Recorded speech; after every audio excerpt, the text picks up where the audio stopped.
guys, regroup!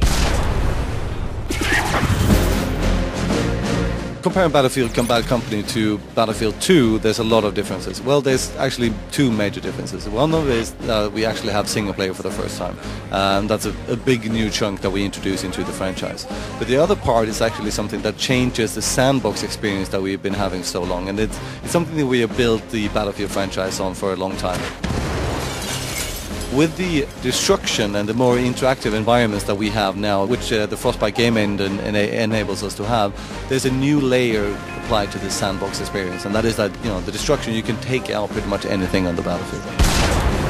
The single player is also based around open world environments where you can do whatever you want. Now we have to be a little bit more controlative in the single player campaign. We bring the player in at specific choke points, and we have cutscenes being played, stories progressing, and then we open up again and they can go out and do whatever they want. The multiplayer in Bad Company is still class-based, so you have the different infantry classes that you can play. The new things that we're throwing at this is a new game mode that we call Gold Rush, which has a strong thematic connection to what the single-player campaign is about. The squads in the single-player campaign, the squad members there are going after the gold, and it's the same in the multiplayer. So you have an attacking team that want to get to the gold, you have a defending team that want to defend the gold, and they can only do so by killing off enough of the attacking when they come across the first base.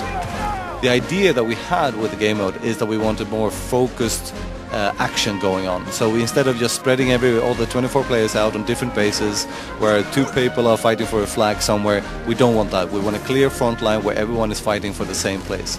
Now, even though there's only one base at a time, you still have the opportunity to flank around, to use the vehicles, whatever way, the typical Battlefield experience that you've seen before.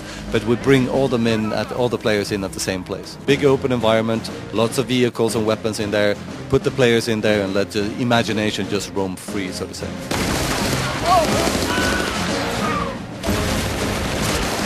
Battlefield Bad Company is shipping out for 360 and PlayStation 3, and it's coming out very soon, so stay tuned.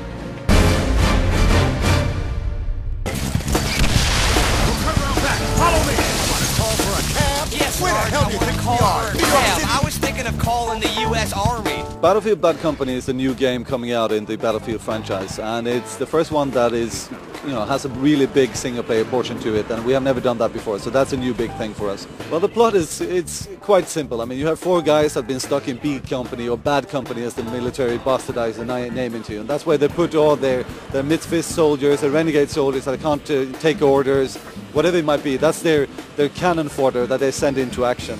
Now, these people, the four guys, they get fed up with it, and when they start to hear rumors about a mercenary army working in the same area and they are being paid in gold, they decide that they're going to go after that gold and try to steal it. You know we've got a story, sure. Average Joe goes on a quest for gold and revenge and whatever's worth fighting for. Proves to be a hero by the end. Now can we focus on staying alive here, please? The key innovation, and this comes from the Frostbite engine that we are using, is the all-out destruction in the full environment. You can pretty much blow up 90% of the environment, can just be leveled if you want to. So I mean, when you're moving around in the environment, you don't always have to just follow the roads, anything like that. If you have a big tank, just drive through the forest and you topple down the trees as you go. Or if you can't find your way, there's a wall in between you and your target or whatever, just take down the wall and go through. If you have big ammunitions like artillery strikes, etc., they will create actual craters that you can take cover in. It's a typical Battlefield engine. You can draw huge environments, like the sandbox environments that we usually call them. You have loads of vehicles, you can fly, there are boats, there are infantry, there are jeeps, tanks, whatever it might be. So there's a lot of things that regarding the engine that it can do like that when it comes to just painting that. But the biggest chunk of the interesting thing about Frostbite is the actual destruction, that pretty much everything you see can be taken down into pieces.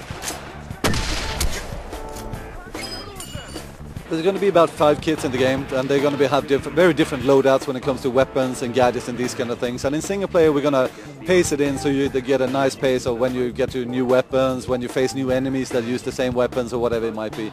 So there's going to be lots of different things. Some of them are more sneaky, some of them are more range attacked. For instance, a sniper kit. The sniper has a long range weapon, which is good for, of course, sniping people.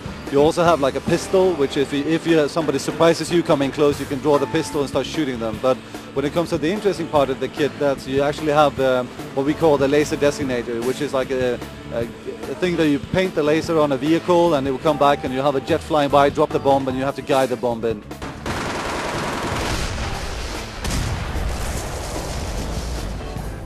There's 3 other characters in the squad that's going to follow you around through the rest of the game. There's Sarge, he's the military guy that always knows what to do. You have Haggard, which is a bit of a redneck that likes to blow things up and always go full frontal attack. And then you have Sweetwater, which is a bit of a more intelligent character. He's, you know, communication expert. He can help you translate some Russian when that is needed and so forth. It's not a game about, you know, giving them orders so they move around and do what you tell them. We want to deliberately we want to stay away from that. But they will follow you around, and they, you know, when you go into action, they will help you out and take out enemies and whatever weapons they have at hand. So here's a crazy idea. Preston, you start securing, we'll catch up. The core mechanics of Battlefield Bad Company is very similar to all the Battlefield games out there. We have the sandbox experience where you can run around in huge open environments, pick up any weapon, vehicle, stationary gun, anything you find.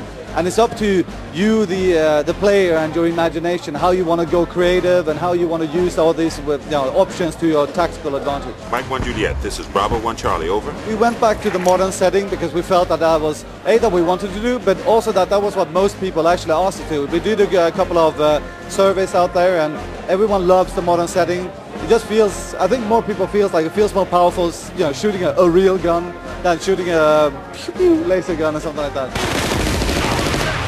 The more you rank up due to all the points you can get from scoring, you know, killing people in different ways, or, you know, capturing, you know, different things, the more unlock points you get. And that means that you get a choice of unlocking different weapons, but also different gadgets.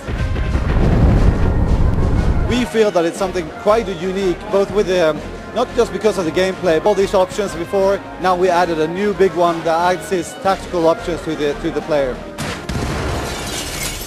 Was it difficult to program the AI for this game? It's damn hard, yeah it is. I mean, I can't lie about that. It's really, really hard, especially since the AI uses the destruction as well. So if you're hiding behind a wall, they will use the rifle grenades to take out the wall or fire RPGs at you, etc.